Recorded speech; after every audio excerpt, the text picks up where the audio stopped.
যে ক্ষতি পূরণের কোনো সুযোগ নেই। অলরেডি আমি যখন জানি তখন বোধহয় 16-18 বাজে আছে এবং আমি তৎক্ষণাৎই আমাদের মাননীয় মুখ্যমন্ত্রী মমতা ব্যানার্জিকে মেসেজ করব এবং আমাদের সর্বভারতীয় তৃণমূল কংগ্রেসের সাধারণ সম্পাদক অভিষেক বন্দ্যোপাধ্যায়কে ফোন করি এবং মুখ্যমন্ত্রী এবং অভিষেক বন্দ্যোপাধ্যায় দুজনেই আমাকে জিজ্ঞেস করলো আমি কোথায় আছি। এইবার কিছু ছিলাম বলে এখনই তুমি পরিবারের পাশে গিয়ে দাঁড়াবো।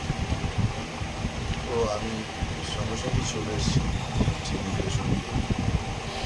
যথারীতি আমাদের দলে আরও যারা মন্ত্রী আছেন, সাংসদ আছেন, তারাও বিকেলবেলা অনেকে আসবেন এবং পরে তারা সদস্যদের সঙ্গে এক একজন এক এক জায়গায় বেরিয়ে গেছেন। তো হাজি নুরুল অ্যাকচুয়ালি আমার সাথে সম্পর্কটা অত্যন্ত আন্তরিক সম্পর্ক এবং মানে বন্ধু বিশেষ। ও এমএলএ না এমপি, আমি এমএলএ না সভাধিপতি, এটা ইম্যাটেরিয়াল আমাদের কাছে। ছোটবেলার বন্ধু এবং ওর সাথে আমার পরিচয় 1996 সালে। ও তখন বারাসাতের যুব কংগ্রেসের সংসদীয় যুবর দায়িত্ব ছিল।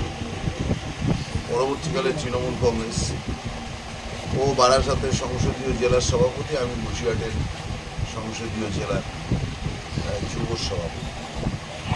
এই নিয়ে বহু মিছিল মিটিং, তখন গোপাল মুখার্জি আমাদের জেলার লিডার, রঞ্জিত মাজা, সেই সময় থেকেই ছিল। এবং সেই সময় এই তল্লাটে এই ছোটো জাগুলিয়া, কদম্বগাছি, এই বয়রা গ্রাম, এটা সিপিএমের তখন দুর্ভেদ্য ঘাঁটি ছিল। মানে মারপিট হতো না এমন কোনো দিন নেই সিপিএমের সেই সন্ত্রাস। এবং সেখানে হাজি নুরুল ব্যক্তিগতভাবে ও আক্রান্ত, ও সিপিএমের হারমাদদের ভোজালির কোপ, হেসর কোপ ও পর্যন্ত খেয়েছে। আমি এগুলো সব কিছুই ওর মুখ থেকে আমার শুনি।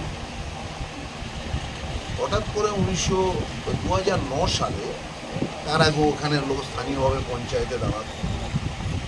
2009 সালে মুকুল রায়ের মাধ্যমে মমতা বন্দ্যোপাধ্যায় ওকে এবং আমাকে ডাকে এবং সেই সময় মমতাদি আমাকে দলের সিদ্ধান্তটা জানায় যে নারায়ণ, আমি চিন্তা করেছি যে ওকে বসিরহাটে পার্লামেন্ট থেকে দাঁড় করাবো, তুমি ওর ইলেকশন এজেন্ট হবে।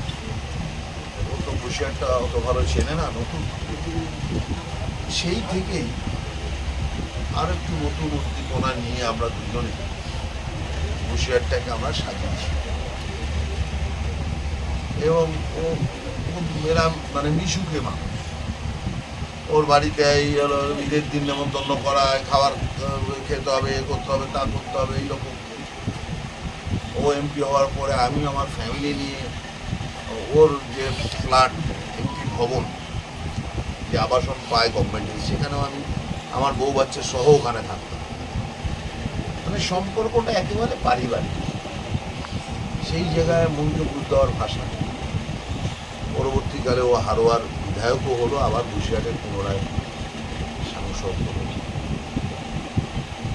ওর ছেলে বা ভাবি, ছেলেরা যারা আছে তাদের সামনে দাঁড়ানো আমাদের ভাষা নেই।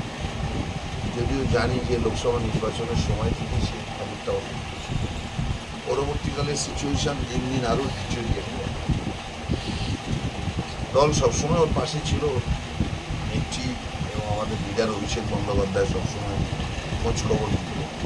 স্থানীয় পর্যায়ে বিশেষত বন্ধু ছিল নুরুল হক, বিশেষ বন্ধু। তারপরে সবাই আছে এখানে, আশাদ আছে সবসময়, ডাক্তার আজিমারা, বাবলুরা, খবর নিত। ছেলেরাও, রবি তো খুবই ভালো ছেলে, আমার সাথে সবসময় যোগাযোগ। অপূরণীয় ক্ষতি হলো। দলের পক্ষ থেকে আমাদের দায়িত্ব যে ও নেই, ওর পরিবার যাতে ভালো থাকে, সুস্থ থাকে, প্রয়োজনে তাদের পাশে থাকা। এবং হাজি নুরুল যে টাইপের মানুষ, সবার সাথে মিশে, এবং ও একদম নিম্ন মধ্যবিত্ত পরিবারের ছিল। এবং বসিরহাটও আপনারা জানেন, বসিরহাট হচ্ছে নদীমাতৃক, সুন্দরবন বিস্তীর্ণ, বাদা অঞ্চল, গরিব মানুষ। অনেক বিধানসভায় সংখ্যালঘু সম্প্রদায়ের মানুষের বসবাস যথেষ্ট, তাদের সঙ্গে একদম সবার সাথে মিলেমিশে একাকার হয়েছে।